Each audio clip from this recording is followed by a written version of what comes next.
Merci à Muriel et à Hervé de m'avoir invité. Ils en ont manifestement pas marre depuis le temps. J'adore venir me cailler un petit peu au parc des oiseaux. Et bon, ça permet de voir de nouvelles têtes. Je suis content d'être ici. Voilà. Je ne sais pas si je vais réussir à vous intéresser, vous amuser, etc. Enfin, vous allez voir, je vais faire des allers-retours entre le problème de l'eau sur la Terre et le problème de l'eau sur la Lune. On fera un petit tour vers les autres planètes, mais extrêmement bref. Pourquoi? Parce que un certain nombre d'articles, vous savez que depuis les missions Apollo, nous étions convaincus que la Lune était un astre sec, mort, etc. Et un certain nombre de mes collègues de Brown, de Carnegie, essayent de convaincre la communauté du contraire. Donc, et le problème de l'eau est lié sur Terre et sur la Lune, est lié de façon jusqu'à présent indissociable de l'âge, des problèmes de l'impact lunaire et le problème de son âge. Voilà. Donc comment relie-t-on, compare-t-on les deux planètes voisines qui ont des quantités d'eau qui sont manifestement très différentes. Alors je vais commencer avec des choses pas propres, donc de la biologie. Pourquoi l'eau est-elle importante pour des aspects de biologie, donc c'est une école d'astrobiologie. Et je rappelle des choses qui paraissent évidentes, mais qui ne le sont pas pour tout le monde. Quand vous regardez la biologie, la productivité biologique à la surface des océans, je ne parle pas de la Terre, vous voyez que la productivité, une forte productivité biologique est concentrée en deux types d'endroits. Le premier, ce sont les endroits qui reçoivent les décharges des fleuves. Vous le voyez ici, par exemple, le Congo, vous voyez l'Amazone, vous voyez la mer Noire, vous voyez la Chine, le fleuve jaune.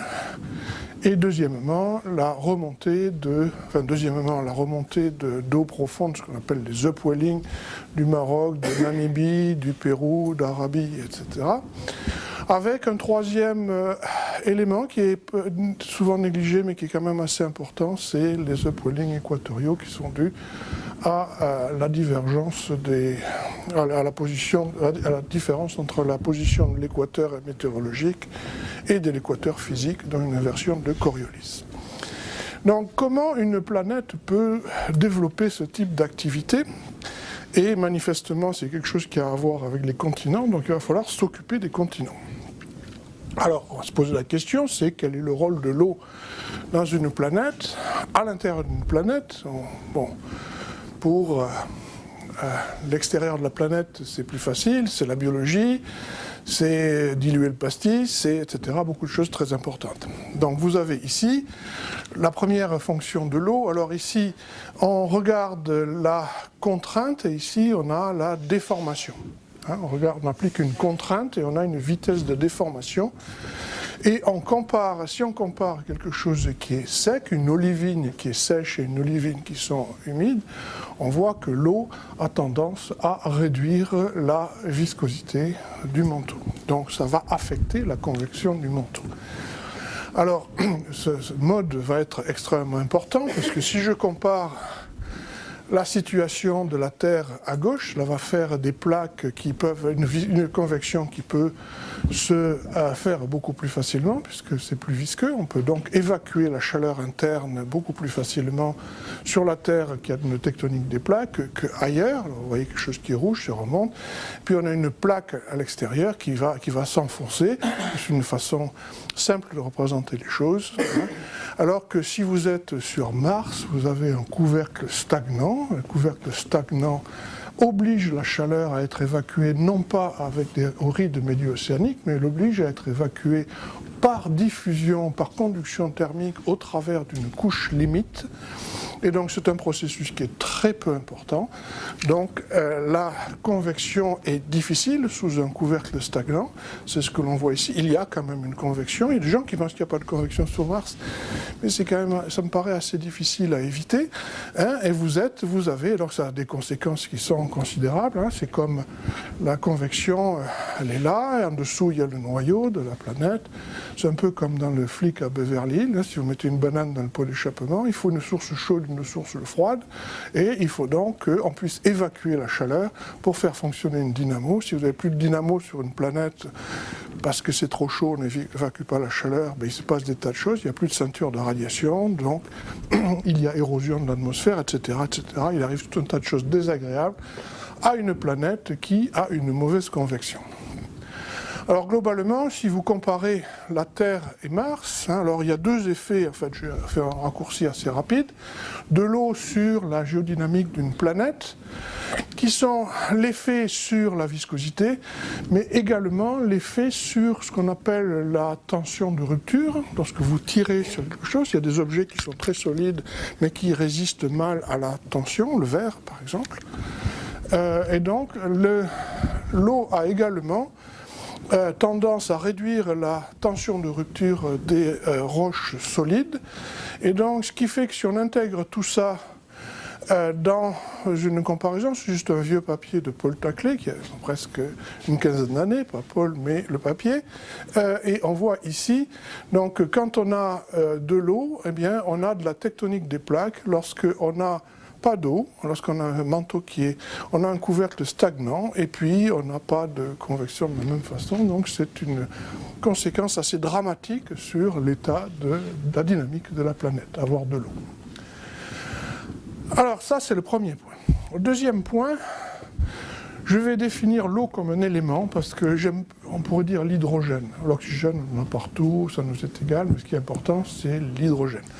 L'hydrogène a une masse très faible.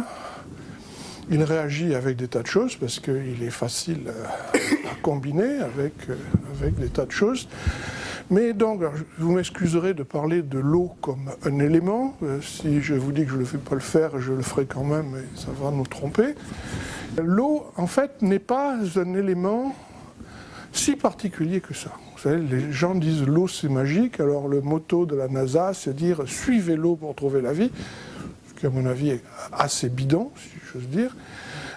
Mais l'eau est un élément comme un autre. Alors il a une propriété, c'est que H2O a une masse moléculaire faible. Donc si vous pensez à l'abaissement du point de fusion créé par l'eau ou l'élévation du point d'ébullition, effectivement l'eau a des propriétés qui sont meilleures que d'autres corps pour changer, comme des propriétés un peu particulières, mais pas si particulières que ça. Et l'autre, bien sûr, c'est les ponts hydrogène. Mais l'eau, je vais vous montrer simplement sur des corrélations. Alors ici, c'est l'eau en fonction du zinc, un autre élément volatile. Vous voyez des météorites, ici des météorites, et puis les planètes. Vous voyez que l'eau est corrélée au zinc. Voilà, c'est assez simple. Donc l'eau, vous savez, il existe des théories, par exemple, de ce qu'on appelle dans le self-shielding. Ah oui, ça va être dur de m'empêcher de faire ça, de bouger. Dans certaines théories sur l'origine des fractionnements, des variations isotopiques dans le système solaire, ou de la variabilité isotopique, on fait appel à une séparation de l'eau par rapport aux autres éléments. Voilà, c'est un truc dont on n'a pas vraiment besoin parce que l'eau se promène avec tout le reste, que ce soit le zinc. Alors, vous voyez, si j'avais le carbone, vous allez me dire pourquoi j'ai divisé par calcium, c'est pour normaliser un élément réfractaire, pour que les choses soient bien propres. Hein, parce que quand on enlève des éléments volatiles, on augmente par différence, par bilan simplement, les éléments réfractaires. Donc j'ai divisé par rapport à calcium comme élément réfractaire, vous voyez, ça fait une bonne corrélation. On aura avec le zinc, donc avec l'eau, avec l'azote, avec le soufre, je pourrais mettre tous ces éléments. Tous ces éléments volatiles ont une histoire. Ils ont des gènes communs, si vous voulez. Hein, voilà, ils ont des propriétés communes et on ne peut pas séparer l'eau. On ne peut pas dire « Ah, j'ai trouvé de l'eau sur la Lune », sans dire non. Il faut qu'il y ait de l'azote, il faut qu'il y ait du carbone, il faut qu'il y ait d'autres choses. Ce n'est pas une propriété on ne peut pas séparer arbitrairement l'eau du reste des autres éléments volatiles. Voilà. Alors, maintenant, on va faire de la cuisine cosmique, et on va, parce que c'est très important de voir quelle est la différence entre une planète comme la Terre et une planète comme la Lune. La Terre a un océan, la Lune a peut-être de l'eau, mais il n'y a pas de quoi prendre des grands bains chauds. Donc on va comparer l'histoire de la condensation de la Terre et l'histoire de la condensation de la Lune, la création de la Terre et de la Lune, en des termes chimiques relativement simples, inexacts, mais qui vont nous éclairer un certain nombre de choses. Alors vous voyez ici que la composition du milieu dont on démarre, qui est au premier ordre, parce que je vais contredire ça dans un proche avenir, vous voyez que la composition de la moyenne de la nébuleuse, on pourrait penser, comme l'ont fait des tas de gens depuis des décennies, de dire le Soleil, c'est la plus grande partie de la masse de la nébuleuse solaire, donc on va prendre le Soleil comme composition moyenne de tout. Alors le Soleil, la seule chose qu'on puisse faire, c'est aller échantillonner optiquement la photosphère, et dire voilà, on a la composition de la nébuleuse solaire. Vous voyez que cette composition est largement dominée par l'hydrogène, il y a un petit peu d'hélium et il n'y a rien du tout du reste. Et c'est ça qu'il faut retenir, il n'y a rien du tout du reste. Un petit peu, mais bon, à peine. Alors, les éléments importants, c'est l'oxygène, le magnésium, le fer, l'orange. L'oxygène est là, ça, le bleu doit y avoir du magnésium, voilà, qui est ici, le silicium, il y en a un petit peu, voilà, ces éléments qui sont importants sont là. Hein. Et donc, lorsqu'on fabrique des planètes au début du système solaire, on est dans un gaz d'hydrogène et un petit peu d'hélium, on va oublier l'hélium pour l'instant, et le reste, c'est rien du tout. Lorsque l'on va condenser du matériel planétaire, eh bien, on va perdre une partie de rien du tout, c'est-à-dire rien du tout. L'hydrogène sera toujours là. Donc le refroidissement, je vais en reparler, de la nébuleuse solaire n'est pas lié à la condensation, il est lié simplement à l'expansion de la nébuleuse solaire, à l'expansion de l'hydrogène, parce que les choses s'étalent avec le temps, puis vous allez voir qu'il y a d'autres faits. Alors comment fait-on pour définir la volatilité des éléments dans un contexte comme ça? On va essayer de leur trouver un ordre hiérarchique. Hervé a déjà montré des choses tout à l'heure. Et on va se baser sur de la thermodynamique. La thermodynamique est assez basique. On part d'un gaz qui est à une température où tout est volatilisé.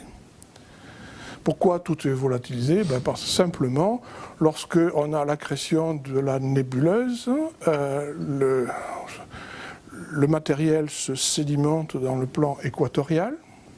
Pourquoi dans le plan équatorial? Parce qu'il faut conserver le moment angulaire. Si on tombe comme ça, verticalement vers le centre, on a un problème parce qu'on ne conserve pas le moment angulaire. Donc, pour conserver le moment angulaire, on va avoir une sédimentation dans le plan équatorial, et puis on va jouer au billard avec tout le reste, et puis il y a du matériel qui va aller vers le centre, et du matériel qui va aller vers l'extérieur pour faire tout ça. Alors ce qui va aller vers l'extérieur, ça va se refroidir, ce qui va vers l'intérieur, ça va produire de la chaleur, tellement de chaleur que le matériel qui arrive au centre, cette chaleur représente, cette température représente l'énergie gravitationnelle de la nébuleuse, plus quelques réactions radioactives, mais on verra plus tard. Et donc la boule centrale se réchauffe, et donc il fait très très chaud près du Soleil. Alors au début, c'est une étoile un peu spéciale, on va appeler ça une étoile T-Tauri, hein, comme l'étoile de T de la constellation du Taureau. Et cette étoile-là irradie de la chaleur, alors ça va monter, on va avoir de l'ultraviolet, on va avoir des rayons X, etc. etc. Donc on va monter, on va avoir des radiations qui font que c'est chaud, on va chauffer par radiation. Et quand le matériel qui, lui, s'étale vers l'extérieur, celui qui va servir à faire les planètes, lui va se refroidir. Donc il n'y a pas de mystère, il n'y a pas de petit homme vert qui enlève les calories. Voilà. Puis il y a de la radiation, bien sûr, en dehors du système solaire, mais il y a une certaine opacité.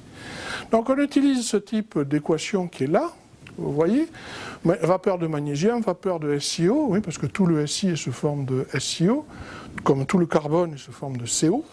Hein, il n'y a pas de... Bon, ça c'est très important à avoir en tête. De l'eau, et puis on va faire... Et voilà.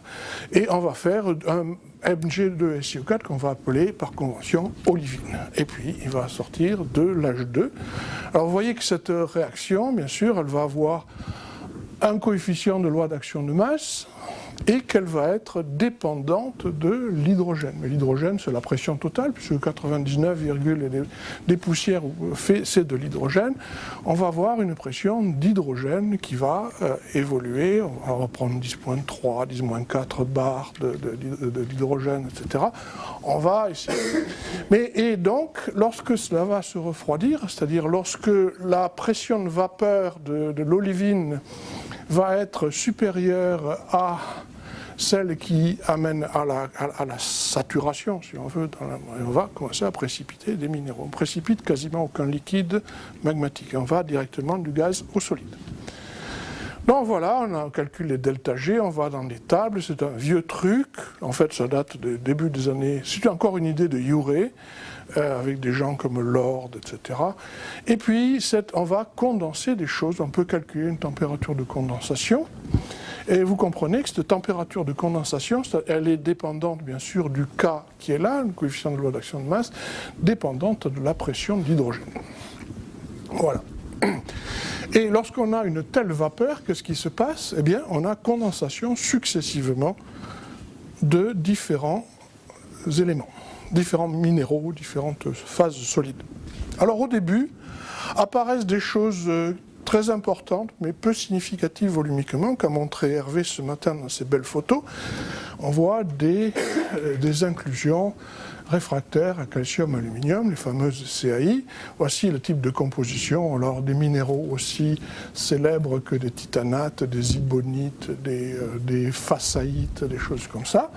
Mais il y en a très peu. Vous voyez, alors on est en K, entre 1700K jusqu'à vers 1400K, on cristallise des minéraux avec des noms à coucher dehors, mais qui n'influent pas tellement sur le bilan, à part qu'on enlève tous les éléments ultra réfractaires, calcium, alors ce qui nous intéresse, calcium, aluminium, titane, ça en enlève une partie, et puis toute la bande des terres rares, du zirconium, du titane, de l'hafnium, etc., etc. Puis là, ça s'arrête, hein, vous voyez, il ne se passe plus rien. Et alors là, j'ai reporté ici la fraction condensée de la fraction du matériel condensable, c'est-à-dire sans l'hydrogène, sans l'hélium.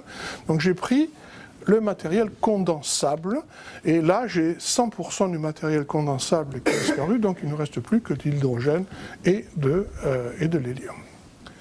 Et puis là, patatras, grosse catastrophe, entre 1350 et en gros 1200 degrés, précipite massivement les minéraux qui vont faire les planètes telluriques, c'est-à-dire le matériau du noyau, le fer et le nickel, et puis les matériaux du manteau. Alors on va prendre le manteau superficiel, c'est des olivines, les pyroxènes, seulement olivines, pyroxènes, des grenats ou des phases lumineuses, des choses comme ça. Vous voyez que très rapidement, avec un faible incrément de température, on cristallise la quasi-totalité de la planète. Et puis là, tout s'arrête, ou s'arrête presque. Alors on a une planète un peu bizarre, qui est faite d'olivine et de pyroxène, un petit peu qui est disséminé des minéraux à la gomme, des titanates et des trucs comme ça que je vais vous montrer, puis il ne se passe plus rien. On n'a pas de potassium, on n'a pas de soufre, on n'a pas d'éléments volatiles, quoi. Alors là, progressivement, en verre, commence à cristalliser des éléments alcalins, potassium, rubidium, sodium, etc., jusqu'à ce qu'on arrive vers 700K à la précipitation des sulfures. C'est pas le mien, ça, c'est le tien. Voilà, tu vois, hein. C'est bien la peine de me dire de raccrocher. Donc, on arrive à 700K, c'est-à-dire 400 degrés C. On a précipitation des minéraux sulfurés, enfin des éléments sulfurés. Alors je vais citer le zinc, le plomb, bon, il y a encore un an plein, comme ça. Puis de nouveau ça s'arrête, on va reprécipiter d'autres sulfures, les sulfures de basse température, genre mercure ou des choses comme ça. Et puis de nouveau ça s'arrête. Et il faut attendre un bon moment avant que le carbone, l'eau, l'azote, etc., commence à cristalliser vers 200 à 300 K, quelque chose comme ça.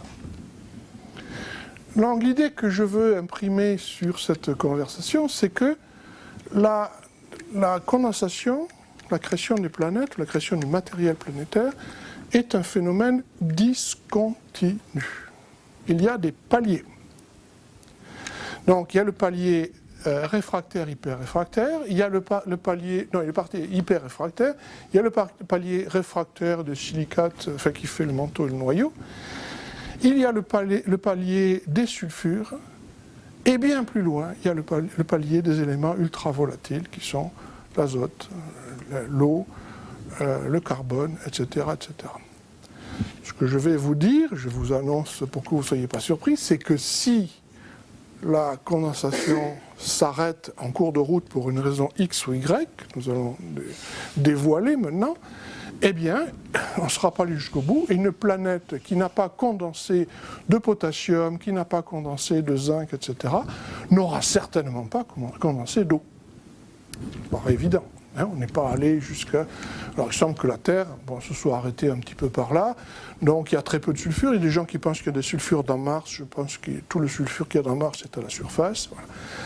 Alors pour vous éclairer ça, je vous donne un vieux diagramme alors voici la fraction de l'élément condensé, c'est le contraire de tout à l'heure, et voici la température. La seule chose que je voudrais que vous reteniez de ça, c'est pour que condenser un élément, l'intervalle de température est extrêmement étroit. C'est-à-dire qu'on passe quasiment de 98% à 2% de condensation d'un élément, généralement en une cinquantaine de degrés.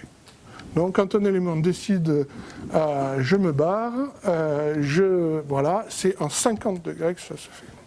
Hein? On ne va pas dire on peut condenser un petit peu d'eau vers 1200 degrés, on en remettrait vers 800, puis après on en remettrait beaucoup vers 200. Non, non, ça ne marche pas.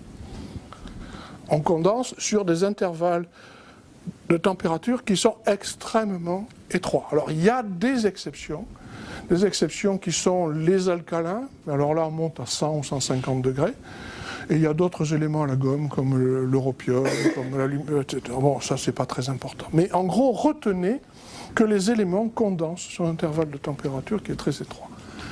C'est pour ça que l'on peut définir ce qu'on appelle une température de condensation. Alors on met dans ce processus la température à laquelle 50% de l'élément a condensé, et on a de cette façon-là la température de condensation. Et on peut définir une échelle de volatilité pour la nébuleuse solaire. Alors vous voyez ici, ça c'est Cathy Loders qui a fait ça en 2003, c'est extrêmement populaire. Alors on voit les éléments réfractaires. Alors ce qui est en vert, ce sont les éléments lithophiles, si mes souvenirs sont bons, ceux qui fabriquent le manteau et la croûte. Calcophile, ça fabrique des sulfures, bien que calcos veut dire cuivre, ne cherchez pas la logique, ça c'est Goldschmidt, je sais pas exactement Berzelius. Et les bleus, les sidérophiles, sont ceux qui vont dans le métal. Alors on peut aussi aller dans le métal et dans le noyau. C'est le cas d'un certain nombre d'éléments schizophrènes comme le fer, le tungstène, le chrome, etc. Bon, il y a des choses qui se discutent. Hein? Voilà, mais il faut retenir que là, bien sûr, vous voyez, ces températures de condensation sont très basses. Et vous voyez des éléments ici qui sont volatiles. Alors je vais nommer le zinc, 700 degrés, le plomb, à peu près 700 degrés. Je vais nommer quoi bien sûr, ces éléments qui sont là. Alors paradoxalement, le chlore, le fluor, etc., c'est pas si basse température que ça, hein, mais on en rediscutera après de ça. Voilà, vous avez des éléments comme le thallium. Alors le mercure, c'est rien, quoi. Alors si vous prenez l'oxygène, si vous prenez l'azote, vous voyez, on est 40, 100, 150 degrés. K, hein, K, n'oubliez pas. Donc c'est vraiment des éléments très très volatiles. J'ai un diagramme un peu pataquès, mais qui est marche relativement bien. Voici la température de condensation à 50%, en fonction du nombre d'éléments qui est là. Vous avez un pic pour les éléments réfractaires, et ultra réfractaires, puis les éléments réfractaires qui sont là. Vous avez un trou ici, les éléments alcalins et certains chalcophiles, alors comme le cuivre par exemple, qui vont condenser vers 1000 degrés. Puis vous avez un trou, les éléments chalcophiles de basse température, un énorme trou, et enfin les éléments volatiles. Donc si vous arrêtez la température ici, vous ne devez pas voir de volatile dans le matériel qui est là. Et ça, c'est une chose que la littérature ignore souvent. Alors pourquoi aurait-on des variations de température? Vous connaissez, si je fais... Alors, je fais ça dans le plan, j'aurais pu faire ça en volume. Pourquoi aurait-on des variations de température? Eh bien, si vous imaginez que vous soyez dans votre salle de bain, ça c'est votre radiateur, votre radiant qui est là. Et puis, à une certaine distance, il faut que la quantité de chaleur qui se soit échappée de la source reste conservée. La quantité totale de chaleur émise là doit se retrouver comme la somme de la quantité de chaleur sur le rond rouge, doit se retrouver comme la somme de la quantité de chaleur sur le cercle bleu. Sauf si vous avez de l'absorption, à ce moment-là, où il faut qu'il y ait de l'opacité dans la longueur d'onde prévue. Donc, vous pouvez penser que vous avez... Ça, c'est un principe qui est relativement important. Donc, cela veut dire que quelque chose qui est près, vous l'aviez remarqué, si vous êtes près de votre radiateur dans la salle de bain, c'est plus chaud que quand vous êtes loin. C'est les lois en 1 sur R2, comme la gravité, comme etc., etc. Voilà. Et quand on applique ça à une étoile Tethori, on a la même chose, on a une salle de bain un peu grande, mais c'est le principe le même. Avec le Soleil, les planètes, et vous avez ici une zone froide. Alors, à une certaine température, la glace va se condenser, il n'y aura pas d'eau liquide condensée, et c'est ce qu'on a appelé la ligne de neige, la ligne de glace, ça porte plusieurs noms, c'est, voilà, ça devra être situé en moyenne entre Jupiter, la ceinture des astéroïdes ou quelque chose comme ça. Donc Jupiter nous montre qu'il faisait froid dans la zone de condensation de Jupiter, puisqu'on a tout un tas de gaz qui sont dans la boule de gaz. Donc là, ça veut dire qu'il faisait vraiment froid. Ça va vraiment très loin. Alors par contre, Mars, il ne faisait pas très froid. Voilà, Vénus, peut-être un peu plus, mais bon, vous pouvez imaginer la situation. Donc on a une ligne de glace dans une étoile Tethori. Qu'est-ce que c'est qu'une étoile Tethori?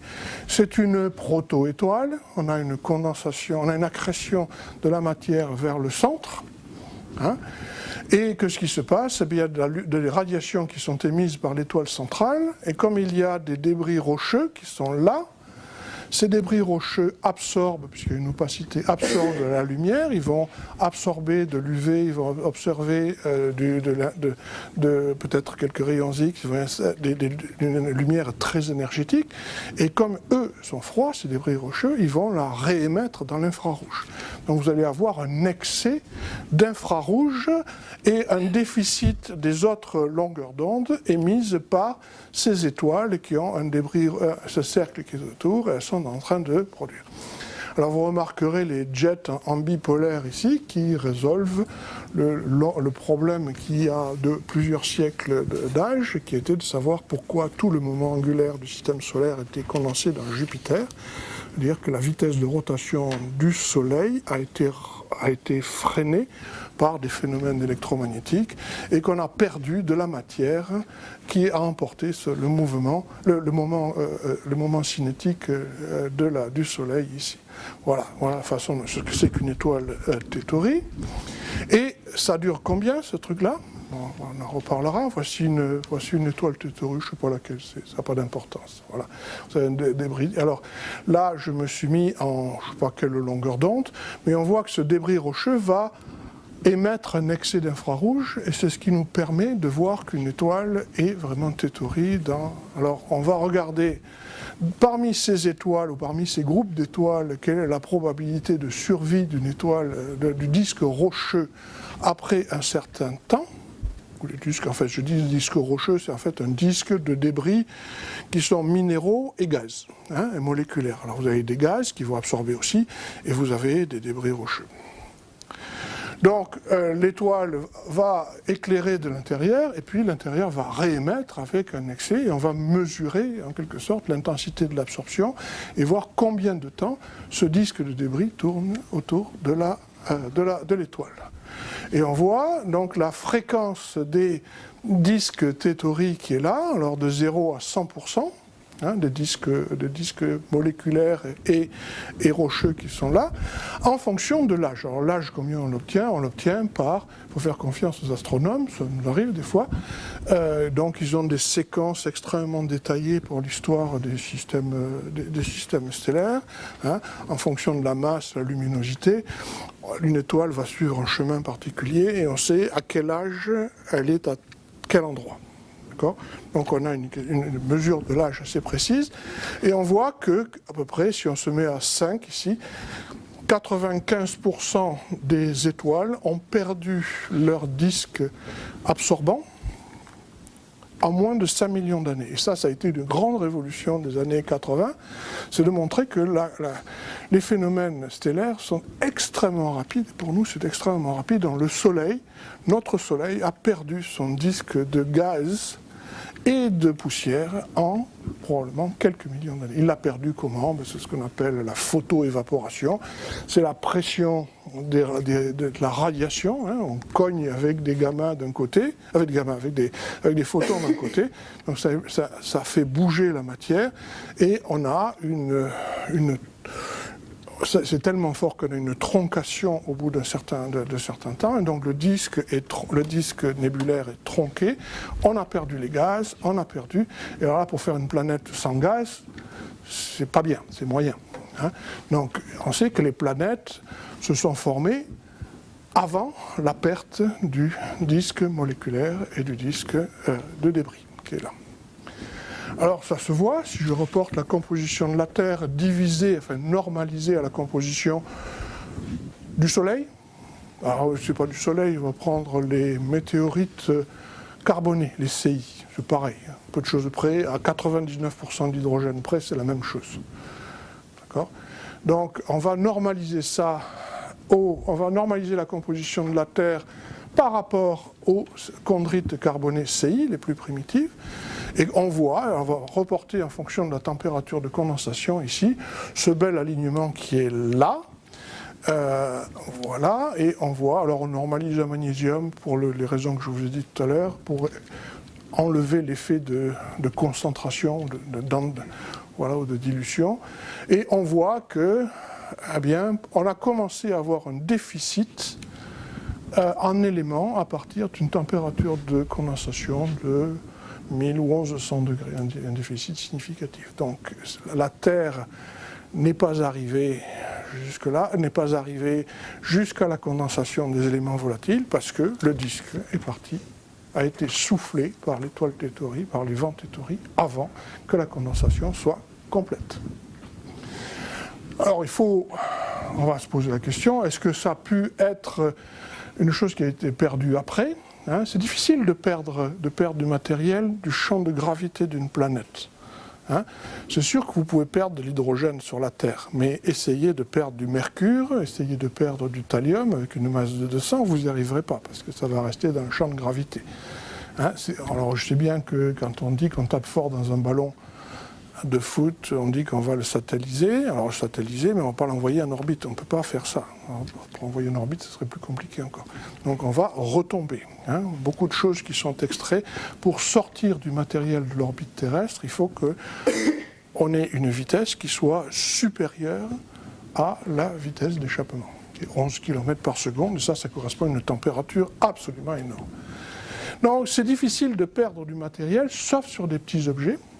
C'est pour ça qu'on a des gaz quand même sur la Lune, on n'en a pas beaucoup, mais il y en a. Voilà. Alors, on va essayer de parler de l'eau. D'abord sur la Terre, on va faire des allers et retours entre l'eau et entre la Terre et la Lune. Voilà. Alors, Hervé vous a un petit peu expliqué l'histoire des différents minéraux magnésiens. Il est clair que la Terre a de l'eau. Quand il y avait un océan magmatique, il y avait de l'eau dessus, sinon il n'y aurait pas eu d'océan magmatique. La réponse est relativement simple. S'il n'y a pas d'eau, au-dessus d'un océan magmatique, eh bien, on fait une croûte, la lave perce la croûte et la croûte est enfoncée immédiatement parce que la croûte est plus dense que le liquide, donc elle tombe au fond. Et donc la lave est exposée, elle irradie la voie de Stéphan dans l'espace, et puis le magma se cristallise en peut-être quelque chose comme 100 000 ans, et ça va très très vite. Donc il faut quelque chose. Et ce quelque chose, ça peut être que l'eau qui va réagir et permettre de faire une croûte légère, qui va être probablement une croûte hydratée. Alors vous pouvez imaginer les minéraux qu'il y a. À basse température, c'est la serpentine. Si vous lui chauffez un peu les fesses, là, vous allez avoir du talc et de l'anthophylite. Muriel en a un petit bout à montrer là-bas. Hein. Et puis, vers 600-700 degrés, ben, on commence à réhydrater et on reforme de l'olivine après ça et de l'eau. Mais si vous êtes à des températures qui sont entre 650 et 400 degrés, vous aurez des minéraux légers, hydratés, qui pourront faire une croûte et ralentir le refroidissement de l'océan magmatique, puisque la chaleur devrait être transmise par conduction. Voici le dessin qu'on avait utilisé avec Maude Boyer. Voici des serpentines d'Issua avec des péridotites hydratées. Voici des serpentines qui sont là. Voici des talcs, du talc, vous voyez. Et on voit ça, ça existe. Bon, c'est des choses qui sont relativement bien comprises. Quand vous le regardez en lame mince, vous retrouvez, vous voyez, ces noyaux-là, c'est d'anciennes olivines qui sont remplacées par de la serpentine et de la chlorite. Et ici, vous avez des carbonates qui sont infiltrés. Donc c'est ce qui reste une péridotite et qui a réagi avec l'eau de mer. Voilà la tête que ça a. Et ça a produit, bien sûr, dans des quantités monstrueuses d'hydrogène et de tout un tas d'éléments, d'ailleurs, qui sont intéressants. Alors, on va comparer la Lune et la Terre. La Terre, c'est ça. Alors ça, c'est une Terre. J'ai choisi le Sahara parce que il n'y a pas trop de végétation. Hein, et donc, vous avez ici des granites. Alors ça, c'est la dorsale de Regibad. Ça, c'est la Dare des Iphora, probablement. Grande Dike qui est ici. Hein. Vous avez des zones de collision qui sont là. Mais c'est tout du granit. On va dire, pour simplifier, c'est du granit. Le granit, c'est la fusion de basalte hydraté, ou c'est la fusion ou l'interaction de cette fusion avec de la péridotite, mais il faut de l'eau pour faire des granites. Voilà, on a des continents, et on a une dichotomie entre des continents qui sont dominés par des compositions grosso modo granitiques, ou leur produit d'érosion, des sédiments, des choses comme ça, c'est pas grave, hein, et puis des océans qui sont situés bien plus bas, 4000 mètres plus bas, et qui sont composés de basalte. C'est cette dichotomie imposée par la tectonique des plaques qui est absolument spectaculaire. Sur la Lune, c'est tout à fait différent. Voici Jack Schmitt, ici, c'est Apollo 17. Et voici un rocher d'anorthosite. Alors vous voyez les montagnes lunaires, quand vous allez avec votre copain, votre copine, roucouler sous la Lune et que vous regardez les parties blanches, c'est des anorthosites, c'est-à-dire des roches fabriquées de feldspath.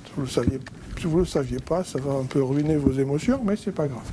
Et vous avez ici un bassin d'impact, qui est en fait un impact d'une grosse météorite qui a été remplie vers 3,4 milliards d'années par des basaltes, ce qu'on appelle les basaltes des mers lunaires. Voilà, on n'est pas là. Alors, pour comparer, on sait qu'il y a de l'eau sur la Terre, c'est pas la peine de voir, est-ce qu'il y en a sur la Lune? Alors pour essayer de comprendre ça, on va essayer je ne vais pas vous refaire le coup de l'impact géant, vous en avez entendu parler. À peu près tout le monde, la quasi-totalité des gens s'accordent sur le fait que la Lune résulte d'un impact géant.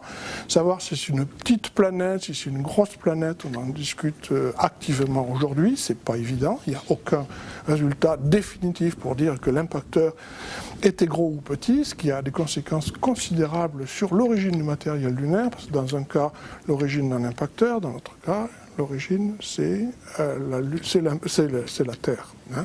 Alors, suivant que vous avez. Mais si vous comparez la photosphère solaire, vous vous rappelez, avec l'hydrogène et l'hélium, et vous comparez ça avec la composition de la Terre. Si vous fondez la Terre, alors là, c'est plus du tout la même chose. Qu'est-ce que vous avez? Vous avez du silicium, du magnésium, du fer, de l'oxygène, etc., qui sont là. Puis vous avez, mais il n'y a quasiment pas d'hydrogène, pas d'hélium, etc., etc. Donc on est dans une histoire différente. Donc, on va avoir un impacteur, cet impacteur va nous vaporiser des tas de cochonneries dans l'atmosphère, et puis on va avoir un disque qui va se former, pour la même raison qu'on forme un disque nébulaire, hein, et donc on va se sédimenter le matériel va se sédimenter sur le plan équatorial du disque. Et puis, qu'est-ce qui va se passer? On va avoir des gaz, on va avoir des vapeurs, et puis on va avoir des échanges de moments angulaires. Hein. Et puis, il y a une limite qui est très intéressante, ce qu'on appelle la limite de Roche. La limite de Roche, c'est en gros la distance à laquelle vous pouvez garder, d'une planète à laquelle vous pouvez garder un gros rocher sans qu'il se casse spontanément. C'est-à-dire que la partie distale est moins attirée par la planète que la partie proximale, et donc si la différence de force est supérieure à la tension de rupture, ça se casse. Et vous faites des anneaux de Saturne. Les anneaux de Saturne, on peut rien, pas moyen de garder quoi que ce soit de rangé là du côté de Saturne, parce que ça tire d'un côté plus que ça tire de l'autre, donc ça se casse. Et vous avez des morceaux partout et vous ne pouvez pas les reformer. Donc, à la limite de Roche de la Terre, qui va se situer, si mes souvenirs sont bons, à quelques rayons du centre de la Terre, va séparer deux choses, un disque de débris qui va dériver immanquablement vers l'intérieur, et puis par échange de moments angulaires entre le gaz, par friction, hein, entre le gaz et la partie solide, il y a une partie qui va s'échapper, qui va passer derrière la limite de Roche, et cette partie-là pourra se condenser en une planète qui va être la Lune. La Lune va se former lorsque des débris de l'impact se seront réfugiés derrière la limite de Roche de la Terre. Alors, qu'est-ce que c'est que la Lune? On fabrique une planète comme ça. Alors, il y a des films qui vous montrent comment on arrive à fabriquer la Lune à partir de ces débris. Et puis, tout ça, c'est très chaud, hein, c'est très très chaud, c'est à des températures de 1500, 1800 degrés, etc. On va probablement perdre des volatiles dans la partie supérieure de ce disque lunaire. Puis tout va tomber dans une planète qui va être largement fondue. Alors, comme vous a expliqué Hervé, hein, c'est un océan magmatique comme ça, c'est très, très important. Il y a des cumulats, voilà, puis il y a un océan magmatique, et cet océan magmatique va se différencier entre l'intérieur avec des minéraux lourds et des minéraux qui flottent, qui sont le plagioclase. C'est pour ça que la Lune est blanche, sauf là où il y a des trous. Hein, elle est blanche parce qu'il y a des plagioclases partout, et voilà ce que ça fait. Alors ça donne ce genre de cailloux, ce qu'on appelle les highlands, les montagnes lunaires. Ça, c'est une troctolite, si mes souvenirs sont bons, c'est plagioclase et olivine. Et voilà un morceau des highlands là, qui a été récupéré dans les missions Apollo 16, Apollo 17, je ne sais pas exactement. Voilà. Et vous avez alors on met une couche anorthositique au-dessus du manteau. Et le manteau lui-même va se différencier avec les derniers jus qui donnent ce fameux crip à la sortie. On ne va pas en parler de ça. Alors comment traiter la condensation pour comprendre les volatiles? Il faut que je fasse le même effort que celui que j'ai fait pour la volatilité, ou que d'autres ont fait à ma place, pour l'échelle de volatilité. L'échelle de volatilité de la nébuleuse ne peut pas être appliquée à la condensation de la Lune. Pourquoi? Parce que lorsque je condense de l'olivine, la nébuleuse solaire n'a rien à voir, rien à foutre de ça. On est dans les ppm là. Alors que si j'ai explosé la Terre et je l'ai volatilisée, je vais avoir de façon dominante de l'olivine. Donc si je commence à précipiter de l'olivine dans mon nuage, voilà, hein, je vais vous traduire ça. Voilà, un disque lunaire fait de vapeur de silicate devrait, alors d'abord il va être beaucoup moins réducteur. Ça paraît assez extraordinaire, mais il n'y a pas d'hydrogène dans le disque lunaire, donc c'est moins réducteur que dans le disque nébulaire. Forcément. On ne peut pas faire autrement. Voilà, la température de condensation des phases minérales dépend de la pression partielle des éléments et donc de la pression totale, mais la pression totale, c'est plus la pression d'hydrogène, puisqu'il n'y a pas d'hydrogène. Donc, quand on va précipiter le fer, quand on va précipiter l'olivine, etc., la pression va s'effondrer et l'échelle de condensation, vous pouvez prendre le papier, mon collègue Eric Aouri qui essaye de faire ça sur la Lune, elle est complètement bidon. On ne peut pas transposer la température de condensation de la nébuleuse solaire à la formation de la Lune. Ce n'est pas possible. Je vais vous montrer qu'on peut avoir des choses qui sont importantes. Alors, avant de trouver une interprétation, je vais vous dire comment on apprécie, comment on estime la quantité de volatiles qu'il y a dans une planète.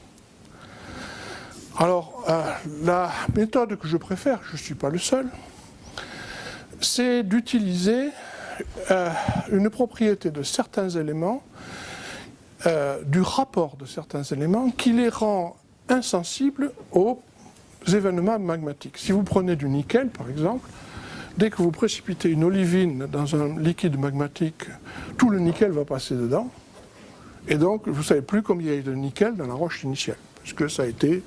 Voilà.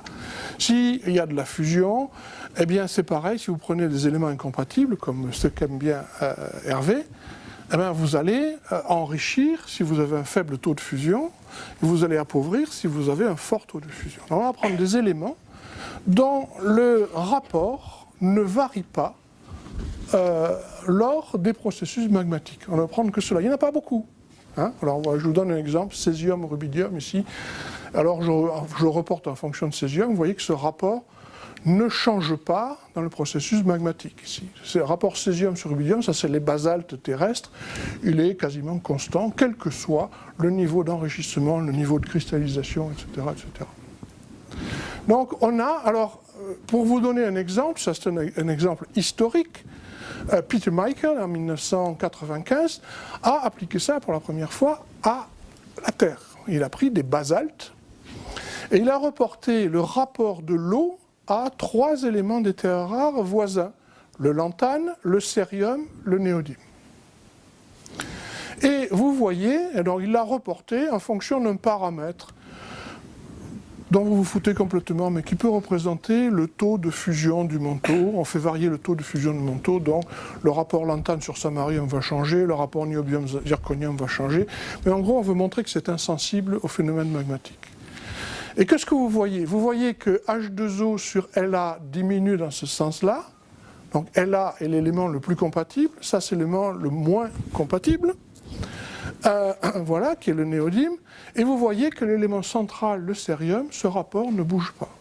Et donc il y a une logique extrêmement forte. Vous voyez, H2O sur La diminue, H2O sur Nd augmente, H2O sur cérium reste constant. Donc on va dire que H2O a les mêmes propriétés magmatiques que cérium. Donc si j'ai une idée du cérium dans la Terre, j'ai une idée de l'eau. C'est assez rusé comme truc. Alors voilà, ça a été appliqué par des tas de gens et à la Terre, et on peut trouver des couples comme ça qui sont superbes, des couples qui ne sont pas affectés par les phénomènes magmatiques, le couple rubidium sur barium. Alors c'est très important parce que certains sont volatiles et certains sont réfractaires. Donc c'est comme ça qu'on va essayer de trouver l'abondance relative des réfractaires et des volatiles dans une planète ou dans la Terre. Alors, rubidium sur barium, potassium sur uranium. Uranium est épouvantablement réfractaire, le potassium est assez volatile. 1000 degrés à peu près. Zinc sur fer, pareil, le zinc c'est 700 degrés, le fer c'est 1300 degrés, et le rapport zinc sur fer ne bouge pas dans les processus magmatiques. Et vous en avez d'autres, germanium sur silicium, et le magique H2O sur cérium, qui est là. Donc si je regarde, alors je me pose la question de est-ce que la Lune est appauvrie en éléments volatiles? La réponse c'est yes. Yes indeed, parce que vous regardez où se met, alors le rubidium est volatile, le barium est réfractaire, je le reporte en fonction de barium ici, voici les échantillons terrestres, et voici les différents basaltes lunaires. Il y a une différence, hein. Il y a une différence entre différents types de basaltes, ce qui veut dire à mon avis que la Lune n'est pas homogène, mais vous voyez que la Lune est appauvrie en rubidium par rapport au barium, vous ne pouvez pas, c'est difficile à y échapper. Faites pareil sur potassium, uranium, le volatile sur le réfractaire. Potassium sur uranium, c'est un nombre magique, ça vaut 10 000 sur toute la Terre. Voici la valeur des basalte terrestre qui est ici, vous avez une valeur de 10 000 – 12 000 qui est là, qui est très constante, indépendante du potassium, quasiment indépendante du potassium. Donc ce rapport ne bouge pas. Vous regardez les roches lunaires, le rapport potassium sur uranium est bien plus faible dans la Lune. Donc la Lune est appauvrie dans l'élément volatile qui s'appelle potassium lorsqu'on prend la référence de l'uranium. Et on continue comme ça. Là, on a fait ça l'année dernière à Lyon. Le rapport zinc sur fer et mon collègue Sintili de Rice. Voilà, le rapport zinc sur fer est extrêmement constant dans les basaltes et dans les roches magmatiques terrestres. Donc vous voyez, ce rapport est très très constant, zinc sur fer en fonction du fer ici. Et vous voyez que la roche, les roches lunaires, les minéraux comme les roches totales sont toutes appauvries en éléments volatiles zinc.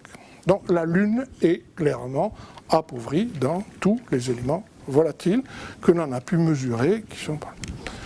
Alors, bon, ça c'est le truc. Alors pour l'eau, on peut faire pareil, pour prendre le rapport H2O sur cérium. Vous prenez les chondrites, le rapport H2O sur cérium est de 300 000. Beaucoup ça. Vous prenez la terre silicatée, c'est-à-dire les basaltes terrestres ou les péridotites, etc. Ce rapport est de 300, donc la terre est appauvrie en eau par rapport au cérium, par référence aux chondrites. La Lune, alors je vous montrerai la valeur que j'ai choisie ici, 0,3. Ici, donc elle est 100 fois plus appauvrie en éléments volatiles, mais il y a des exceptions, ce qu'on va discuter maintenant pour ne pas vous laisser trop de frustration, c'est ces fameux verts orange et ces verts verts qui sont des exceptions et qui ont des valeurs d'H2O qui sont nettement plus élevées. Donc la Lune reste une planète extrêmement appauvrie. Alors comment se fait-il que deux voisins aient une quantité d'eau qui soit si différente l'un par rapport à l'autre? Alors pour ça, j'ai inventé, un jour où je m'ennuyais, une échelle, non pas de volatilité, j'ai inventé ma propre échelle de volatilité. Comment je l'ai faite? On part du principe que la définition physique avec les mains de la volatilité, l'énergie qu'il faut pour faire passer du magnésium, du silicium, de l'oxygène de la forme olivine, Mg2SiO4, à la forme vapeur, MgO, Mg et Si et O, ou SiO, c'est pareil. Cette énergie se décompose en trois différents éléments. L'énergie pour passer d'un minéral à l'autre, par exemple, pyroxène, olivine, etc., ça c'est peanuts. C'est toute la pétrologie que vous avez expliquée en termes d'énergie, c'est peanuts. C'est quelques pourcents de l'énergie totale pour la vaporisation. Vous allez mettre peut-être 10 ou 15% d'énergie pour fondre l'olivine et la transformer en liquide d'olivine. Tout le reste, c'est la vaporisation. Donc toute l'énergie qu'il faut pour condenser ou pour évaporer, c'est lié au changement d'état entre la vapeur et la phase condensée. Le reste, on peut l'oublier, ça c'est de la pétrologie, c'est sympa, ça, on peut faire du terrain avec, mais d'un point de vue énergétique, ça, ce qui compte, c'est l'énergie pour vaporiser. Donc lorsqu'on va condenser, ce qui est le contraire de la vaporisation, eh bien il va falloir tenir compte de l'énergie. Alors comment peut-on mesurer l'énergie de condensation, de vaporisation? Eh bien je vais aller dans des tables de chimie, je vais prendre des énergies, des liaisons, MgO, SiO, etc. Alors j'ai quelques problèmes pour l'eau, par exemple, ou pas pour l'eau, pour le chlore, alors je vais prendre ClCl, pour le fluor, je vais prendre ClF, etc.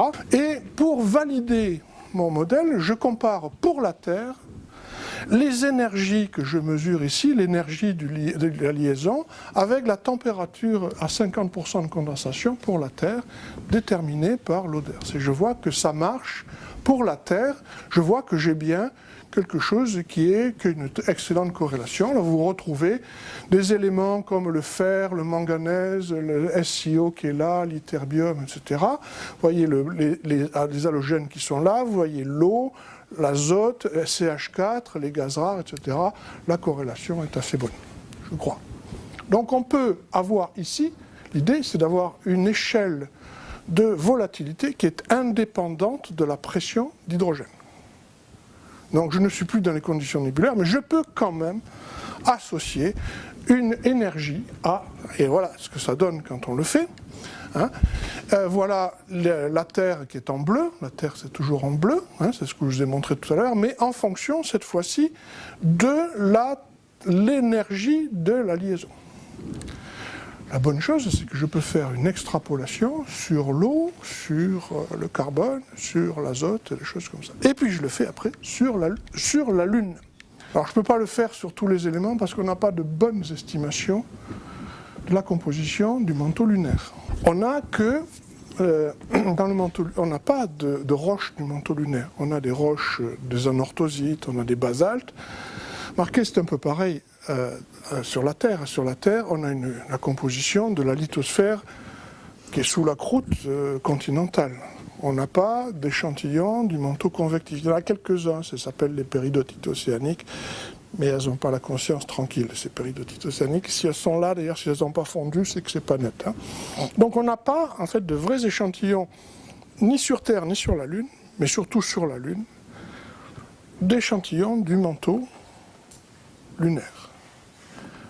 Donc on se débrouille, on n'a pas tous les éléments, il y a des arguments qui font... Alors j'ai retenu ces éléments qui sont là, et vous voyez que la corrélation avec l'énergie de liaison est bonne, et que si je prends les basaltes pour l'eau, alors ça c'est H plus exactement, je vois un intervalle de variation de H, mais je vois que pour tous les autres éléments, la Lune est un petit garçon bien élevé, elle fait comme les autres, elle aligne ces éléments volatiles comme à la parade, d'accord, et il n'y a pas de quoi en faire un drame. Donc la Lune est appauvrie de façon significative en éléments volatiles, même si certains échantillons, que sont ceux-là, on va revenir voir ces échantillons, ont de l'eau en quantité importante. Alors c'est quoi, qu'est-ce que c'est comme échantillon?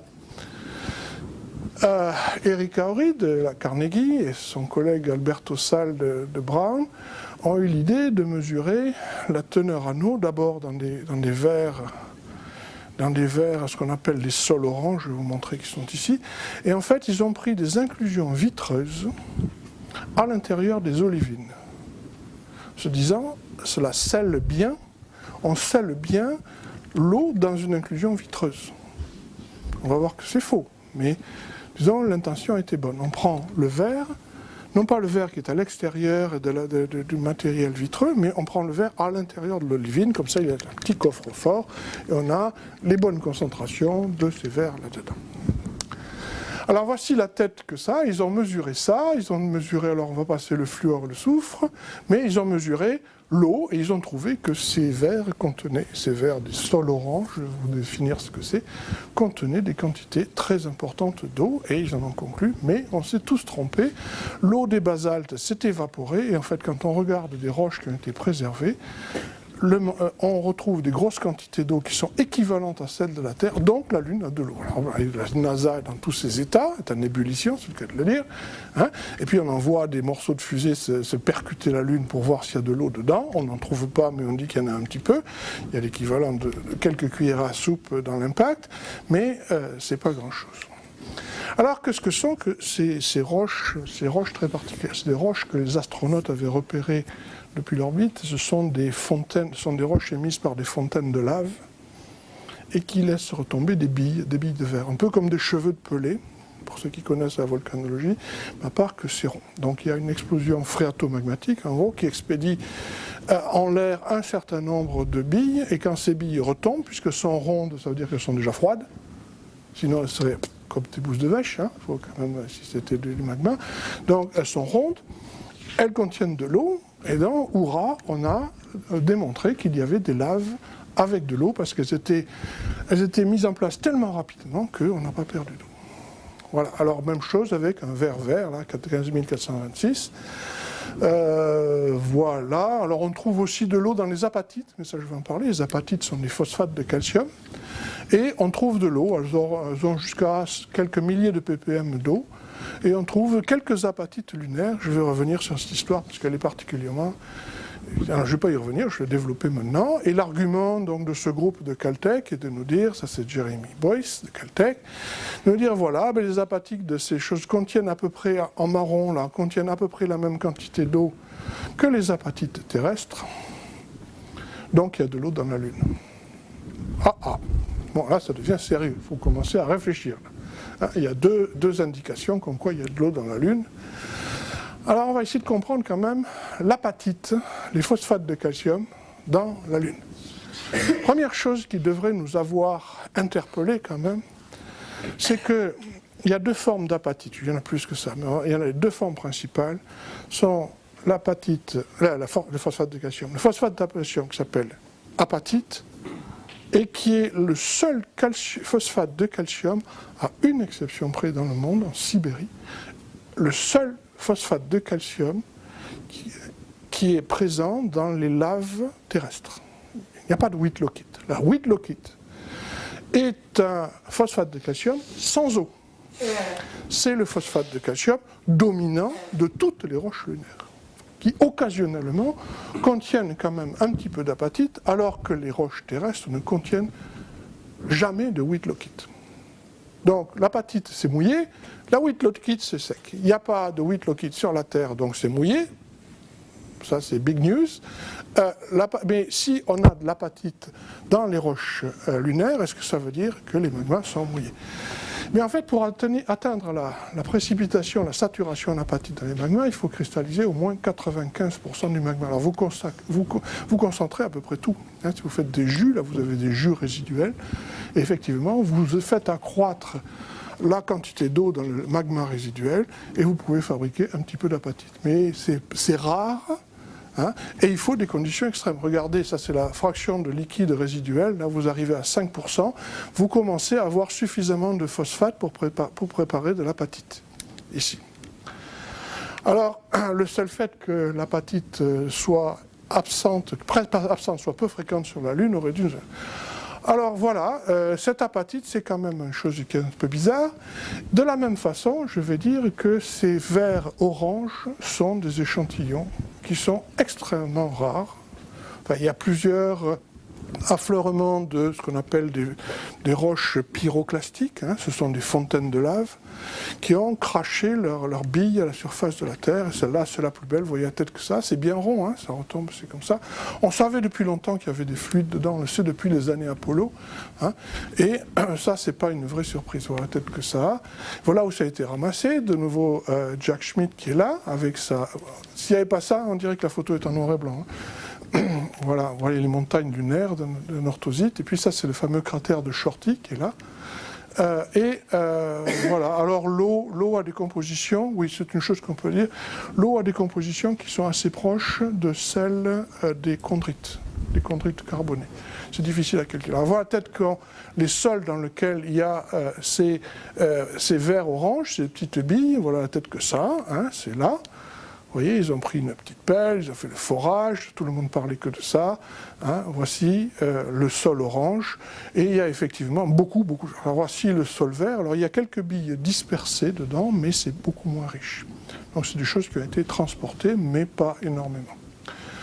Voilà, donc ce sont des roches qui sont inhabituelles. Et alors on peut se dire, mais pourquoi donc y aurait-il de l'eau? Alors on se dit, bon, tant qu'on reste avec l'argumentaire qui est que l'inclusion vitreuse contient de l'eau et la contient dans un petit coffre-fort qui l'empêche de changer, mais c'est pas vrai en fait, on a fait des manips. Si vous prenez de l'olivine avec une inclusion vitreuse, vous la mettez 1 heure à 1100 degrés dans une étuve avec de l'eau, et bien l'inclusion vitreuse sera pleine d'eau. Donc ça va rentrer, vous allez faire rentrer de l'eau dedans. Donc s'il y a de l'eau qui est arrivée, qui est dans cette... Alors vous voyez, ça c'est distance, ça, voici comment les analyses, ça c'est Glenn Gaetani à Woodsole qui a fait les manips, hein, on peut mesurer, voici une inclusion vitreuse ici, dans laquelle on peut mettre de l'eau, on peut la faire entrer, la faire sortir en quelques heures. Donc c'est pas un système qui est fermé. Donc on a mis de l'eau dans ces trucs-là, et comment on a mis de l'eau?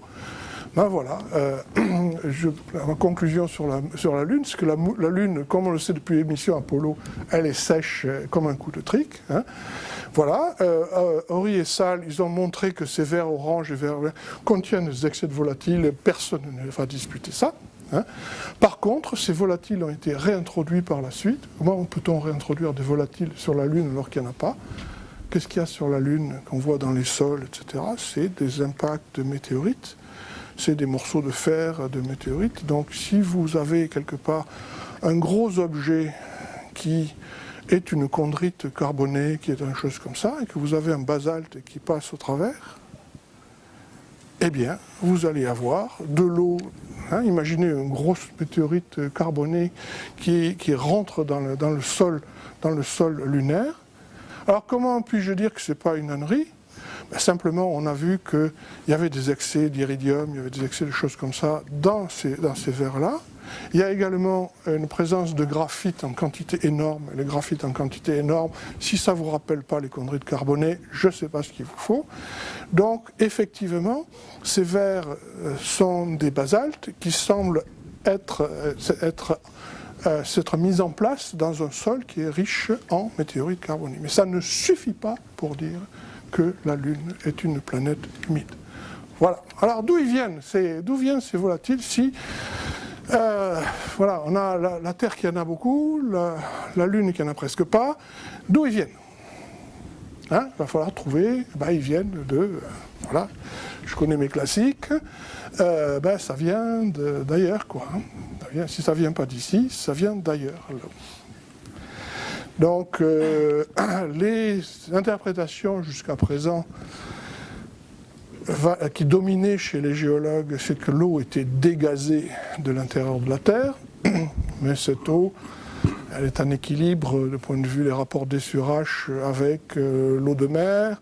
Il y a tout un tas d'arguments qui nous font rejeter aujourd'hui que l'eau est de façon primaire à l'intérieur de la Terre en quantité relativement importante. Vous prenez une éruption comme celle-ci, c'est de l'eau phréatomagmatique, ce n'est pas de l'eau du manteau. Quand vous prenez un manteau avec une composition de basalte de rides, il y a un petit peu d'eau dedans, mais c'est pas grand-chose. Et ça peut être, et c'est certainement, vu les compositions de delta D, hein, de l'eau réinjectée dans le manteau. Ce qui me fait dire que cette absence d'eau dans les planètes n'est pas une absence qui est liée à une revolatilisation par des impacts tardifs ou des choses comme ça, c'est ce diagramme-là qu'on a sorti avec Jean-Marc Luc il y a quelques années déjà, et on voit la composition isotopique du zinc. Alors ça, c'est rapport 66 sur 64 hein, du zinc. Le zinc a plusieurs isotopes, 64, 66, 67, 68, 70, vous m'entendrez en parler un peu. Je me suis fait hydrolyser par Sarah hier, donc je vais peut-être parler des phosphates et du zinc. Donc, vous voyez ce que vous avez ici, une relation entre les isotopes du zinc, le rapport 64 sur 66, et le rapport Mg sur Zn qui est là. Mg, c'est un élément réfractaire, ça, c'est un élément volatile. Donc, s'il y avait un effet de volatilité, vous vous attendriez que lorsqu'il y a moins de zinc, moins d'éléments volatiles, on va vers la droite, on devrait également avoir moins d'isotopes légers, c'est-à-dire aller vers le haut. Or, la tendance est exactement l'opposé. On devrait avoir, si on vaporise quelque chose, le résidu doit être enrichi en isotopes lourds, c'est-à-dire en zinc 66, et doit être enrichi en magnésium par rapport au zinc. Et on a ici une tendance, et puis la Terre n'est pas dessus. Donc on se dit que faire appel à une volatilisation simple, ça ne marche pas. Et ça se comprend. Alors je vais vous montrer quelques diagrammes rapidement. En fait, il n'y a pas une nébuleuse, il y a des nébuleuses solaires. Et ça se voit très bien dans un certain nombre de diagrammes. Alors vous avez l'habitude, vous avez probablement vu, cette corrélation entre l'oxygène 17 et l'oxygène 18. On vous montre la ligne des roches terrestres, hop, la ligne des roches terrestres qui est là. On vous montre Mars qui est là, on va vous montrer les eucrites qui sont là, puis on va vous montrer les chondrites carbonées, les inclusions réfractaires. Et vous voyez ce que fait un processus naturel, genre métamorphisme, magmatisme, etc., c'est ou même l'altération, c'est promener vos points le long de droites parallèles à celle-là. Si vous sortez du parallélisme, cela veut dire que vous avez une origine de l'oxygène qui n'est pas la même. Donc on peut dire que l'oxygène de Mars n'est pas le même que l'oxygène de la Terre, et certainement très différent de celui du Soleil. Le Soleil, il est quelque part à moins 50%. Le Soleil, il est sur la chaise, là. Voilà. Hein? Donc, si le Soleil est sur la chaise, c'est que le Soleil n'a pas la même origine, l'oxygène du Soleil n'a pas la même origine que l'oxygène des planètes. Donc, ça veut dire que c'est irréconciliable. Et comment peut-on le démontrer de façon encore plus éclatante? C'est en voyant que certaines anomalies isotopiques, comme le chrome 54 ici, sont corrélées à l'excès d'oxygène 17, c'est-à-dire l'élévation au-dessus de la droite terrestre ici, et c'est exactement le cas pour le titane. On voit qu'en fait, il existe au moins, alors si vous mettez ça dans un diagramme oxygène-oxygène, vous voyez que vous avez au moins 3 composants. Il faut absolument au moins 3 ingrédients d'origine différente pour faire la nébuleuse solaire. Et il en faut probablement 5, parce qu'il y a les grains présolaires, parce qu'il y a des choses qui sont différentes. Mais la nébuleuse solaire a été faussement considérée comme un milieu homogène, un milieu beau, etc. Alors ça fout tout en l'air, hein, je suis bien d'accord avec vous, mais là c'est tellement éclatant, c'est des choses qui sont pas vieilles, vous ne trouverez pas ça dans les bouquins, ça fait 4 ou 5 ans, 3-4 ans qu'on se rend compte de ces choses-là. Donc le Soleil est différent de la Terre, différent de Mars, différent des Eucrites, différent de tout ce que vous voulez, donc, et il y a des proportions de ces composants qui sont différents au travers de la nébuleuse solaire. Et alors d'où vient l'eau? Ben, si on regarde l'eau, où est-ce qu'on trouve de l'eau? Ben, on va trouver de l'eau dans les chondrites carbonés, on va trouver de l'eau dans les comètes, et cette eau sera différente de l'eau de l'intérieur du système solaire. Alors on peut imaginer, ça c'est le...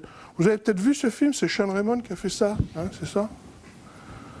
Voilà, vous imaginez que, alors ça c'est l'excentricité, c'est l'ellipticité de l'orbite en fonction de la distance, ça c'est la grosse planète Jupiter, le Soleil est par là, on imagine qu'on a des objets secs à l'intérieur du système solaire, des objets mouillés à l'extérieur, et on va laisser tout le monde se promener comme ça se fait. Bon, ça c'est Sean a fait un très joli dessin. Vous voyez, tout ce qui est mouillé c'est à droite, tout ce qui est sec c'est à gauche. Et puis avec les processus qu'a décrit Hervé ce matin, c'est-à-dire le passage des résonances, etc., tout va commencer à se balader à l'intérieur du système solaire.